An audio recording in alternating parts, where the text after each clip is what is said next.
Bonjour et bienvenue sur Tourisme TV. Merci, bonjour. Alors vous venez de nous faire une présentation retraçant la situation économique actuelle suite à la crise à l'occasion de la 4e rencontre du SNAV. En 2-3 mots, quels sont les facteurs clés qu'il faut retenir ?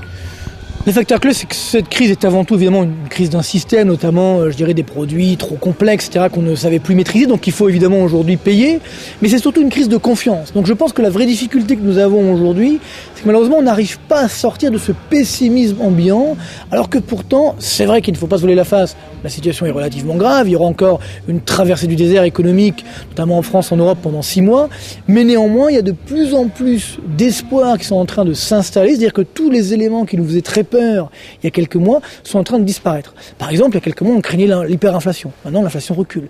Le baril valait $150. Le baril aujourd'hui a reculé, ce qui génère évidemment des gains de pouvoir d'achat. Les taux d'intérêt ont baissé, les banques vont commencer à répercuter évidemment sur les crédits. On a justement des banques qui finalement ont été sauvées, et au pire, les États viendront les prendre à la rescousse.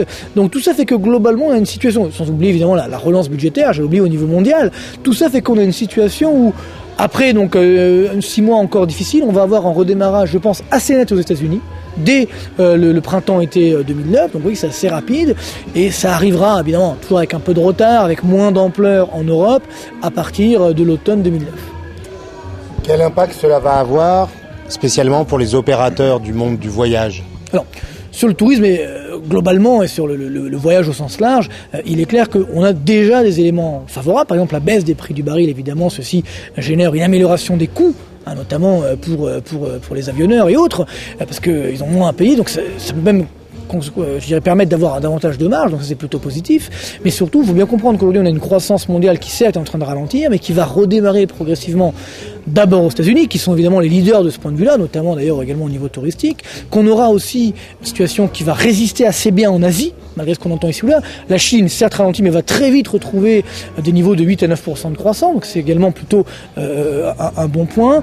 C'est vrai qu'en Europe, la croissance est encore un petit peu molle, donc il ne faut pas trop compter sur ça. Néanmoins, ma prévision, c'est que le dollar, qui s'est déjà apprécié l'année dernière, va continuer de s'apprécier dans les prochains mois, autour des 1,15, 1,20 $ pour un euro. Et ceci, évidemment, est plutôt de quoi rassurer nos voyagistes français, européens, dans la mesure où ça va permettre d'attirer de nouveau certains touristes qui avaient du mal à venir chez nous parce que, justement, leur devise n'était pas assez forte.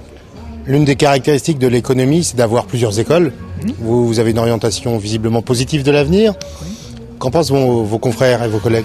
Je pense que le problème qu'on a aujourd'hui pour beaucoup d'économistes, c'est que malheureusement, ils font ce qu'on appelle du mimétisme. C'est-à-dire que comme aujourd'hui la mode, entre guillemets, c'est le pessimisme, c'est de voir que les effets négatifs, on ne veut voir que ça. Mais pas que les économistes privés, également par exemple le FMI aujourd'hui, donc c'est quand même quelque chose a priori de sérieux, nous dit simplement qu'il y aura un écroulement du PIB de presque 2% aux États-Unis, alors que l'impulsion qu'on a aux États-Unis entre la baisse, donc des matières premières, c'est-à-dire c'est $300 milliards, la baisse des taux d'intérêt, là aussi $300 milliards, et la relance budgétaire, $350 milliards, donc ça fait au total $950 milliards d'impulsion économique, ce qui représente 6,5% de croissance. C'est quelque chose d'énorme.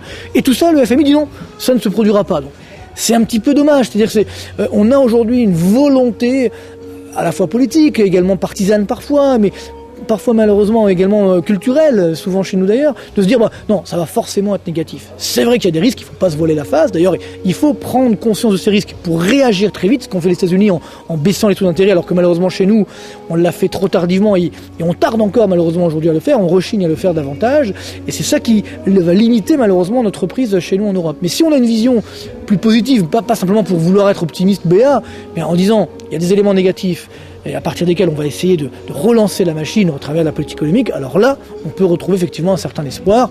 Pas d'euphorie, mais tout de même, je pense que, alors que 2008 était l'année de toutes les mauvaises nouvelles, toutes les mauvaises surprises surtout, je pense que comme là on parle d'un scénario extrêmement sombre, pour 2009, on ne peut avoir que des bonnes surprises. Donc si on se base selon vous sur des données factuelles, on peut reprendre l'idée de Yes We Can ? Yes we can et yes we do. C'est ça, je pense, le vrai enjeu aujourd'hui. C'est qu'il faut, à l'heure actuelle, se donner les moyens de faire quelque chose, Ça va pas tomber du ciel, faut se retrousser les manches. Et pour les entreprises, j'ai envie de dire, qu'elles soient dans votre secteur d'activité ou ailleurs, on a 3 stratégies. Stratégie de niche, donc sur des produits, des services qu'on est les seuls à faire, et il faut le faire savoir, avec évidemment là aussi des efforts de communication. C'est dommage de couper les budgets de communication aujourd'hui. Donc encore une fois, de la niche, entre guillemets, du savoir-faire particulier, de l'innovation, même de la recherche-développement pour certains, et puis de l'international. Si on a ces 3 stratégies, on est sûr de passer cette crise, je dirais peut-être même d'être grandi, entre guillemets, par cette crise, parce que c'est toujours dans les crises que naissent les opportunités. Simplement, il faut surtout se retrousser les manches, oser regarder vers l'avenir, oser investir, parce que si on n'investit pas, on est sûr de perdre. Par contre, si on investit, on peut perdre, mais on a au moins une chance sur 2 de gagner. C'est ce que je souhaite effectivement à tous les auditeurs. Et c'est ce que vous expliquez dans votre dernier ouvrage ? Tout à fait. Alors ce livre, donc Crack Boom et Demain, donc aux éditions Duno, qui sort le 4 février, a été réalisé justement pour comprendre cette crise. Parce qu'aujourd'hui, malheureusement, on ne sait pas trop comment on en est arrivé là.